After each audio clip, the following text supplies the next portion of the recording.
So, good morning or good night, depending on where you are, and welcome to another interview from the Shield Doing a Couch. I'm your host, Hector, and today I'm joined by Matic Blagonic. He's the guitarist and vocalist for the band Hey, how do you say it? Hei'An? HeiAn. HeiAn. Hei'An.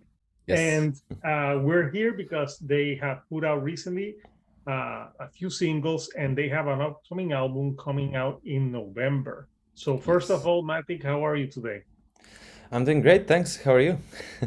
I'm doing good, good. So, tell me a little bit about the band's inception. How did you guys form?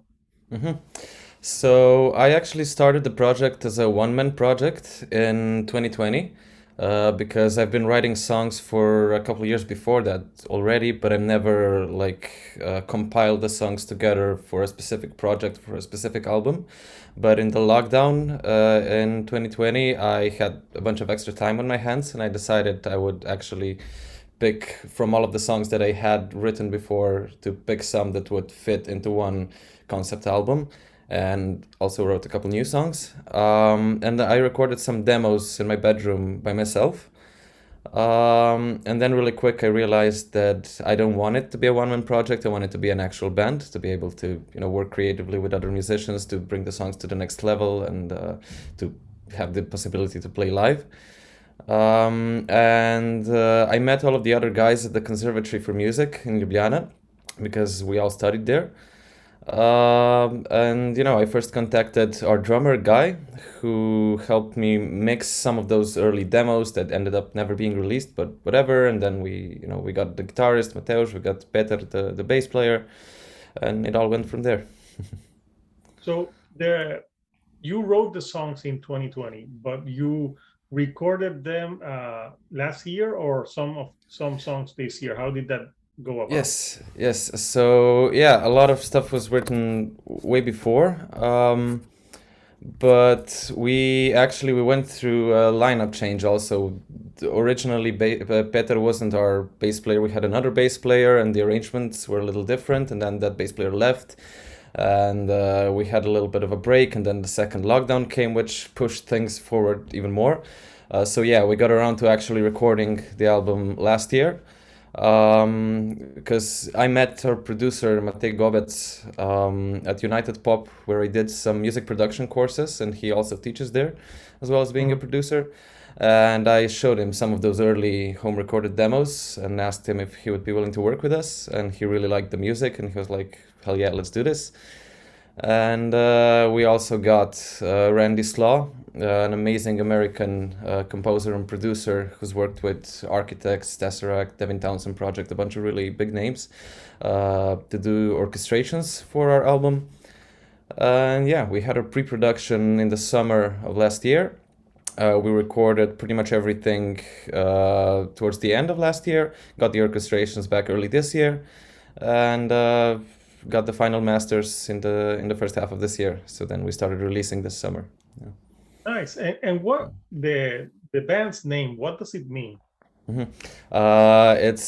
It comes from the Chinese language, and it was suggested to me. I don't know Chinese. I don't speak Chinese personally, but it was suggested to me by a really really dear person in my life, and I thought it had like a nice ring to it. That's why I went with it.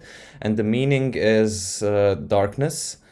But so Chinese is a two-syllable language. So "hey" means something, "an" means something. Now I forgot which is which, but one means Mhm. darkness, and one means like ominous, sleeping. So I like to think of it as meaning ominous darkness.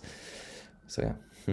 Yeah, I think it goes well with the music because you have Hmm. like there's some hopefulness for the music, but there's also, like you say, some dark elements. Hmm. So I know that one of your songs was covered by this a YouTuber that I forgot her name of that she drums. Yeah. What was that like? Yeah, so it's Raya Meissner is her name, and Yeah. yeah, I mean I've followed her before on Instagram and on YouTube and TikTok then lately, and I always thought she was a really cool drummer, and I really liked the fact that while she mostly does covers by like really huge bands like Slipknot, like Pantera, like really really big names. But I noticed that she sometimes does covers for like little local bands. She did a cover of a German band that was just starting out a while ago. And you know, I got the idea that maybe she might like our music and might like to do a cover of one of our songs. So I reached out to her manager asking if she could maybe show this to Raya and ask if she might be willing to, you know, shout us out and cover it. And she did. And I'm really glad she did a killer job on it. And it got us a lot of attention. So, Raya, thank you. Yeah, that's awesome. Yeah, I saw the video, and she's really Mm. good. It was for "Can't Get Out of My Skin," Yes, yes, which is a great track. And I know that recently you have a new a single that dropped yesterday, yes. October 4th, called "Prete Closed." What does "Prete Closed" mean? Preteklast, it means the past. The Like best. the Okay. literal translation is the past. Yeah. Okay, because I know that's in your language, that Hmm. song. That's So, Slovenian. Yes. uh, what's that song about? Yeah. So it's a Slovenian translation, a rough translation of our previous single "Dreamer."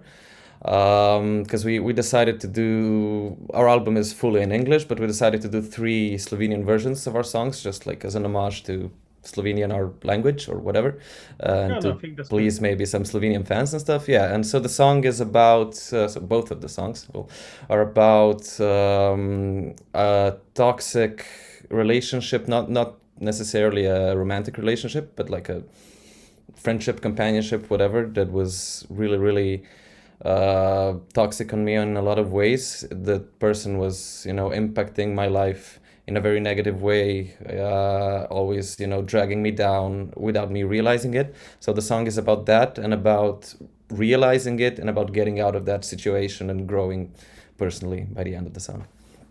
Nice. So Mm. when you're writing lyrics and the music, what usually inspires you? Mm. Well, everything pretty much. I mean, I write stuff all of the time. I mean, I get like little ideas for one verse or one chorus or like just a line all the time, and then I write them in my notebook. And when I end up having enough little material or little snippets of material, I actually sit down and try to put everything together, write extra stuff, and make them into an actual song. And I write about everything that happens in my life. It's just that I really like to write lyrics in a way that they're not super literal, so they can be interpreted in a lot of different ways, but they always have real life inspiration. But for this record, for Imago, it's a concept album, so I picked only songs that follow the vaguely similar pattern, because the album is about like a journey through an inner hell. That's why you'll hear when the album drops the intro to the album. So the first track, the lyrics to it are actually the inscription on the gates of hell from Dante Alighieri's Divine Comedy, to like show that we're going through some form of hell, but on our record we're not going through like a biblical hell, but more of an inner hell, fighting with inner demons. So each song sort of represents um, one inner fight that I had in my life, and talks about that and around it. And by the end of the record, it has this hopeful note because the last two, three tracks suddenly shift to a much less dark place. They're not really happy, but they're a little more uplifting than anything else from the first half of the record, and it represents like coming out of this whole situation and growing stronger as a person. So do you find that in the writing process, writing this song to be a cathartic experience, Oh, getting that definitely. stuff out of you? Definitely, definitely. And it's even more cathartic when like we actually build the song together with the other guys in the band, and when the song really starts sounding in the practice room already, not necessarily like in the studio, when the song starts sounding the way I intended it to sound, that first time when we perform a new song, that tends to be like a super, super cathartic moment for me. So, yeah. Yeah, and I know that the band's catalog as prog metal band. What would you say, what would you like if someone asked what is Hei'An all about? How would you describe the sound of the band? Mhm. So yeah, I mean, the music is pretty dark, but not like super dark, and it's definitely not very heavy. Even though it is metal, it's definitely metal, but it's really really not heavy music. It's more storytelling and cinematic, I think, because we have all like this big production, a bunch of orchestrations and synths, along with our actual guitar sounds and drums and everything. So it sounds super big and really, in a way, like cinematic to me, in terms of like I could picture it hearing songs like that in a movie or something. So it's music that paints a picture, I think, and we do have a lot of progressive elements hidden in the tracks, but we're not like super progressive like Meshuggah or Tesseract or bands like that. But yeah, if you like listen closely, there are a bunch of really cool rhythmical elements hidden in the songs, a bunch of really cool, harmonies hidden in there. So that's the progressive aspect of it. But it's mainly really melodic and really emotional, I'd say. Nice. And you as a musician, like what like mainly free bands constantly inspire you? Okay, well, I like to change my personal playlists a lot, so it would be hard to pinpoint three bands in general. But maybe if I could try to pick three bands that influenced this album the most, they would probably be Alcest, an amazing post metal band. Oh yeah. Yeah, and they inspired like that melodic, chill aspect of our record. And then I guess I'd say Tesseract as well, even though we're not as progressive as they are. But I'm a big Tesseract fan, and maybe those prog elements that are hidden in our tracks are definitely influenced by them and bands like them. And then if I had to pick a third, I'd probably say something more metalcore, like, I don't know, Bring Me the Horizon or Architects, because we also have like this little metalcore bits, like in Can't Get Out of My Skin, the breakdown. It's pretty much Yeah. a metalcore breakdown. So those three styles, I guess, are incorporated in Okay. this album. Yeah. Yeah, that makes sense. So I want to show the artwork for the upcoming album, All Imago. right. Yes. So here's the artwork. Who made this artwork? It was actually designed back in 2020 by Zen from Neobliviscaris, their vocalist, an amazing Australian prog metal Oh band. yeah, Signed. they're a great band. Nice, nice. Yeah, yeah, yeah. So yeah, he designed it and he did a killer job. I mean, the first time I saw it, I was already like, whoa, this is insane. This will be our cover art. Thank you, Zen. So yeah. Yeah. How did you keep get in touch with him? Well, actually, I'm good friends with everyone in the band Malorshega, which is a Slovenian ethno black metal band, and they know Zen. Not exactly sure from where, but they know him personally, and they put me in contact with him because I was talking to them like if they had any suggestions as to who could design the album artwork for me, and they immediately said like, dude, you should contact Zen. He mostly does Neobliviscaris art. He also does other art as well, but not that much. But if they said like, if we put you in touch, then he'll definitely work with you, and he did. He was super sweet about it. He was really really nice. We're still in touch because he also designed their whole CD packaging and booklet that you'll get to see when the album drops, and also the same for the vinyls. So yeah, just a really really really great guy and talented vocalist and artist. Yeah. Nice. So yeah, what were you trying to convey with the album cover? Did you give him some ideas, or Mhm. did you let him just do what he wanted? Yeah, I actually had a super super clear idea of what I wanted to have. So I immediately knew that I wanted to have a blue butterfly with a burning wing floating somewhere, because I already knew the title of the album would be Imago.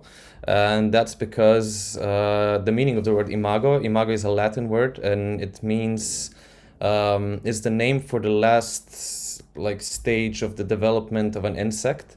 So in terms of a butterfly, the butterfly stage is the butterfly's imago stage, because first he's like a larva, then he's a caterpillar, and then at the end he becomes a butterfly. So that's his imago stage. And I felt like it was a super cool symbolism of, the theme of the album, escaping this inner hell, in terms of like, because it symbolizes becoming something better, something stronger after going through different harder phases than that last one. And that's why we also have this burning wing on the butterfly, to like a little nod to this concept, like, okay, so this butterfly flew from hell, and he will never forget the hell he's been through, but now he did, become this beautiful butterfly that is free to float further with everything he learned. So that's the symbolism. Yeah. Plus, it looks really, the colors and everything, it looks great. Mm. And the logo of the band, it looks Mm. awesome as well. So, yeah, I Thank you. think he did a great job on it. And it's coming out November 25th. So Yes. people can pre-order. There's going to be, you said, vinyls and Yes. CD. Where can they pre-order this? Yeah, so they should just check our social media and our website, because the CDs themselves will be, and the vinyls when they come, they'll be sold there, and also of course the album will be available digitally pretty much everywhere: Spotify, iTunes, Apple Music, Deezer, Tidal, everywhere. So yeah, just check our socials and website and you'll see everything. Nice. Yeah, I'll put the link in the description so Thank you. people can go get it. And Thank you. so, being in Slovenia, how's the metal scene over there? Well, we have a really, really great scene in terms of how many great bands we have. Very few of our Slovenian bands have actually made it like abroad. We have a few, like Within Destruction, Noctiferia, so there are some definitely. But we have this explosion of little local bands, and there's metal gigs pretty much every week throughout the whole year, at least somewhere in Slovenia, mostly in Ljubljana, our capital, but also in cities like Koper, Kranj, Maribor and stuff. And Slovenia is super small, so none of this is like really far. So if you want, you can really go see any band anywhere. But yeah, there's a lot of different really, really cool bands. There's a lot of black metal. Like I think black metal might be one of the strongest scenes in Slovenia currently. We're now also getting like a lot of really cool deathcore stuff coming out. Like we have Dethrone the Corrupted, which is a super cool band. Armorot, which is a great death metal band and stuff. So there's definitely a lot going on. The only problem, but yeah, it is a problem. The only problem is that there's not a lot of venues where you could play metal. So all of these bands generally play in the same places, and all of these venues mostly are pretty small, and the organizers that do these gigs, thank you to everybody if you'll be watching this, but all of the organizers doing those gigs are usually like really, they do it because they love music. They're often not doing it professionally, or even if they are, they don't really make much money out of it, and that's why they don't have that much money themselves to really do big shows and to support the bands even more.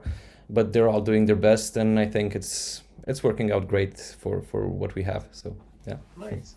So the plan for HeiAn now is to release the album. Is there like are you working, or is a tour brewing anytime soon? Yeah, so we will have a release show for the album on December 17th in Kino Šiška in Ljubljana, which is probably the best venue in Slovenia for that kind of music. Also, a lot of bigger bands come play there, like every band, I guess. Helveti, Solstafir, Tesseract have played that as well. So everyone, I've actually been to a concert there yesterday. We went to see Carpenter Brut, a really cool synthwave project. So we'll play there. And it'll be a really cool show. It'll be a recorded show. Joao Felipe, the guy who did our Dreamer video, will be also recording it, and we'll have this really cool visuals, a bunch of lights and everything. So it'll be Will great. you stream it, or will you record it and then put it online? We'll record it and release it later. Yeah, I'm not sure if we'll release the whole show, but at least a few songs definitely. Yeah, and after that, we don't have any tours booked yet, but we are definitely working on. Like this probably won't be a tour. It'll be just like little shows across Europe. But we're working on booking some shows for the first half of 2023. But we are working to book a more intense tour, like an actual tour for the fall season of 2023. Because like most venues are fully booked now for the first half of the year. Oh, But I for bet. yeah. But for the second half, we're definitely working on it. So as soon as we have anything officially confirmed, the fans will definitely uh, be. I mean, I'll let them know. Yes, of course. Yeah. So, Matic, like talking about touring, I have two questions for you. Okay. What would be a dream tour for you to go to as a fan, and what would be a dream tour for you to play on? Oh, wow. Okay. Well, so we're talking like fictional tours, not necessarily tours that have already happened or something. Yes, fictional. Okay. Whew. Let me think. Well, let's start with dream tour that I like to play on, I guess. I would just love to open for bands like I mentioned before, so Tesseract, Bring Me the Horizon, Alcest, all of that. So I think a really cool package, if this were to ever happen, would be if maybe us, Tesseract, and Leprous would go on tour together. I think that might be a really, really cool tour. So fingers Yeah, they're a crossed. great So band. hopefully, I've hopefully it seen happens them live. someday. Nice. Yeah, they're amazing. Both bands are great. So yeah, and in terms of a dream tour that I'd like to go to, phew, well, since I already established that I'm a big Tesseract, Leprous, Alcest, Bring Me, Architects, Northlane, etc. fan, I think a tour that would mix all of those elements, like the most more post metal vibes, the prog metal vibes, and the metalcore vibes would be really cool. So maybe a tour with Alcest or Death Heaven as the opener, and then Tesseract or Leprous or something like that as the next opener, and then like Northlane or Architects or something as a headliner. Even though they're very different styles, I think a tour like that would be really a dream come true for me personally. So Yeah, that sounds like a very good type of tour. So, yeah. Matic, I want to thank you for taking some time to talk with me about the band's music, Mm. your upcoming debut album, Imago. I'm gonna show the picture again for Mhm. people. Nice. So here is the artwork for the new album that's coming out on November 25th, at Yes. least digitally, but then it will come out physically. Yes. So if you like progressive metal core type of bands, you will dig the music for HeiAn. They have a few singles out already Yes. on Spotify and on different socials that you can stream and listen to, so you can get an idea of what the Mm. band sounds like. So, Mm. anything else that you would like to add to the people watching this before we go? Well, first of all, to everyone who will see this, thank you for watching. I really, really hope it was, interesting listening to me. I really, really hope you'll actually go and check us out if you feel like our band might have something to show to you as well. And if you do, a big, big, big thank you for doing so. And hope to see you on tour someday. Yeah. Awesome. So, yeah, people, listen to HeiAn and their upcoming album Imago, and remember to support newer music, because we need to listen to newer music, because there's great music out there if you just go out and search. So, Yes. until next time, people, this is All right. Hector, the Shield doing a couch, and I'll see you all right here on the couch. Thank you and good Thank night. you.